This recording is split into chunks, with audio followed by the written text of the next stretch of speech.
Hello everyone, my name is Sarge. I am an AmeriCorps member with the Southern Appalachian Highlands Conservancy, and today, me and CiCi Wood, later in the video, are going to be teaching you all how to use the power of the sun to cook food and even maybe heat up some water and make some tea with it.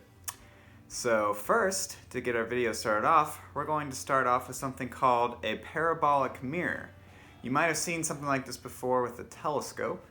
But today we're going to be making our own with some stuff you might find around your house, including a nice old satellite dish. So let's get outside and start working on it.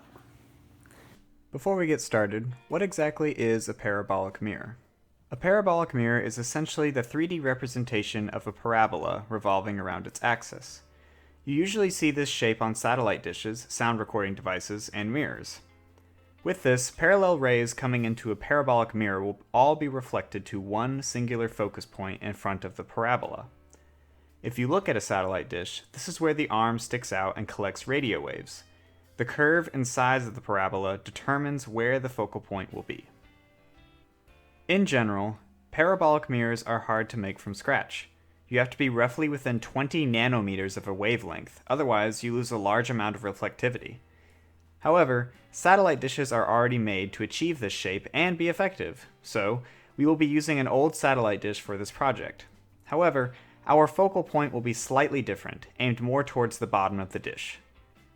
Materials you will need include 1. A satellite dish, 2. Spray-on adhesive, 3. Reflective greenhouse material, 4.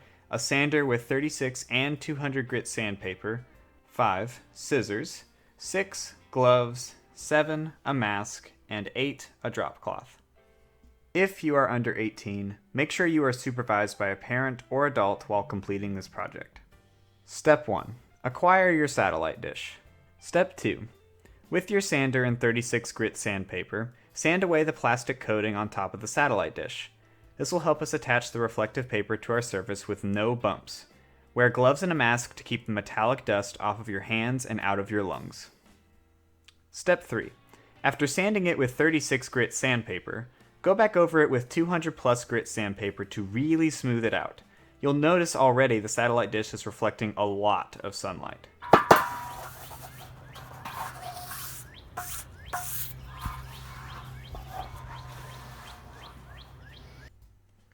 Afterwards, clean your sanded surface with isopropyl alcohol and paper towels to clean off any excess metallic dust. Step 4. Cut your reflective material into 2-inch strips. If you own a straight edge, these are usually 2 inches wide. It's very hard to stretch one sheet of material onto the mirror without creasing or bubbling, so 2-inch strips will make it a lot cleaner and easier.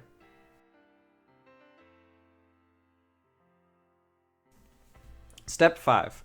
Lay out your drop cloth and prepare your spray-on adhesive and reflective paper.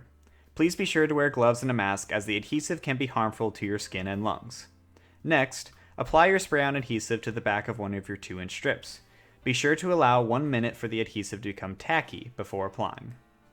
In the video, I apply it to the dish, which you can use as well, but it proved to get a little messy and remove some reflectivity from the dish due to splatter. I recommend applying it to the back of the strips. Step 6. Carefully lay the strip down the inside of the mirror. Make sure that no creases or bubbles form. If you have a few, that's okay. Mine turned out to be rather dirty and had plenty of bubbles, but still performed well.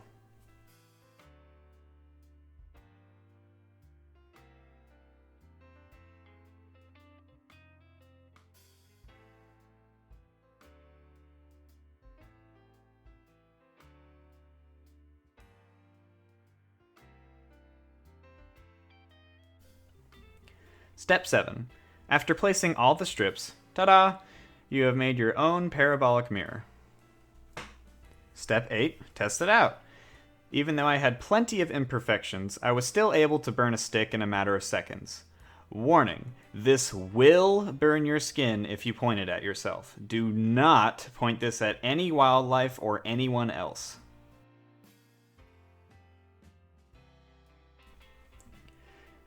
Step 9. Set up a can of water outside at the focal point of the mirror. For increased efficiency, paint your can matte black so that it absorbs the most sunlight. Step 10. Wait. For potentially a very long time. For me, it took about 45 minutes for the water to go from cold to warm. But again, I wasn't using the most efficient method. If you want to get it hot enough for tea, you may have to periodically move the mirror to be in line with the sun as it moves across the sky. You can also reduce the amount of water in the can to decrease the amount of time it takes to heat.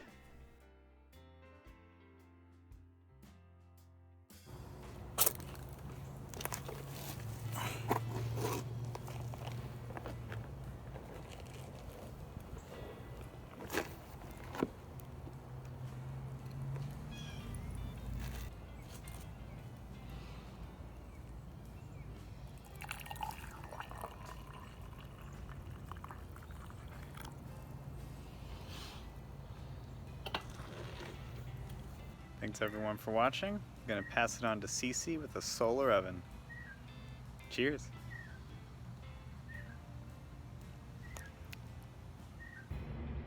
Hey everyone, my name is CiCi Wood and I'm the Communications and Community Engagement Associate at the Southern Appalachian Highlands Conservancy.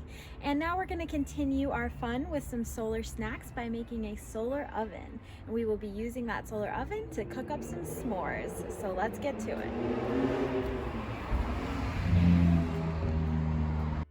A solar oven works by catching sunlight using a reflector, such as tinfoil, and reflecting it onto a black surface, such as black sheets of paper.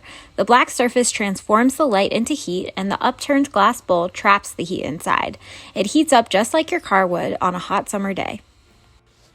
To make a solar oven, you will need a few household items, including scissors, tape, a cardboard box, black instruction paper, tinfoil, and a glass bowl. You will also need the ingredients for whatever you will be cooking, which for me is chocolate, graham crackers, and marshmallows for s'mores. It's important to remember that solar ovens slow cook food on low heat over a long period of time. Rather than conventional ovens, which are meant for cooking, ours is meant for warming only.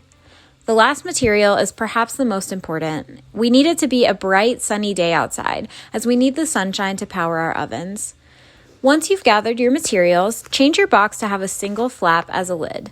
You can do this by cutting and taping together some of the existing flaps. It doesn't matter if your single flap is slightly shorter than the width of the box because it's only used as a reflector. Next, line the inside of your box and flap with aluminum foil and tape or glue it into place. If it is windy outside, you may want to stick the edges of the foil down around the outside of the box with duct tape. Now you will use the discarded cardboard from earlier to create the legs you will use to prop the lid open. If you don't have any extra cardboard, feel free to use other household items like kitchen utensils to prop the lid open. Next, place your sheet of black paper inside the box. Set your graham crackers, chocolate, and marshmallows on the paper with an upturned glass bowl on top. Feel free to set another s'more outside of your solar oven to see how it compares to the s'mores cooked in the oven. Now set your DIY solar oven up outside in full sun with the reflector facing directly at the sun. Wait as long as it takes for your s'mores to cook. The timing will depend on how hot it is outside, the angle of the sun, and your solar oven. Use oven mitts, if necessary, when handling the oven after it has been out in the sun, as it may be extremely hot. Finally, enjoy. Thank you all so much for joining, and we'll see you next time.